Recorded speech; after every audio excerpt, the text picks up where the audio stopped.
একটা ছোট মেয়ে 3 দিন ধরে না খেয়েছিল। এক ভালো দম্পতি তাকে এক টুকরো মিট পাই দিল, কিন্তু মেয়ে সেটা না খেয়ে মাটিতে পড়ে থাকা তরমুজের টুকরো কুড়িয়ে খেতে লাগলো। দম্পতি রেগে জিজ্ঞেস করলো, পাইটা খাচ্ছ না কেন? দোকানদারও রাগ দেখালো।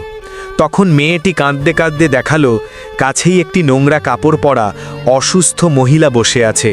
সে তার মা। আসলে মেয়েটি পাইটা মাকে খাইয়ে দিয়েছে। এটা দেখে দোকানদার আরেকটা মিট পাই দিল, কিন্তু মেয়েটি নিতে চাইল না। বলল, আমি তো ইতিমধ্যে একটা ফ্রি নিয়েছি। দোকানদারের স্ত্রী জোর করেই পাইটা মেয়ের হাতে দিলেন। মেয়ে পাইটা নিজের ব্যাগে রেখে দিল। ভাবল সন্ধ্যায় মাকে খাওয়াবে, তারপর মাকে নিয়ে বোতল কুড়োতে পার্কে যাবে। এই ছিল তাদের রোজকার কাজ। এই সময় একটা দামি গাড়ি এসে থামল। সেখান থেকে এক ধনী লোক নামলেন। তার সহকারী বলল, এরা লু পরিবারের বড় ছেলে, শহরের বড় দাতা। তোমার কষ্ট বললে তিনি সাহায্য করবেন।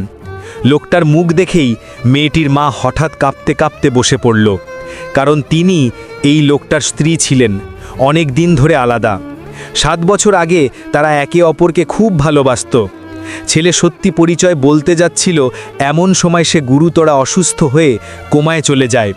মেয়েটি তখন গর্ভবতী অবস্থায় দিনমজুর ও রাতের ডেলিভারির কাজ করে টাকা জোগাড় করে। পরে ডাক্তার বলে বাঁচাতে বোন ম্যারো লাগবে। গর্ভবতী হয়েও সে নিজের অস্থিমজ্জা দান করে। ছেলেটি সুস্থ হলে তাকে জানানো হয় তার প্রেমিকা নাকি মারা গেছে। সে ভেঙে পড়ে। আসলে মেয়েটি বেঁচে ছিল, কিন্তু কেউ খেয়াল করেনি। অনেক কষ্টে 7 বছর কেটে যায়।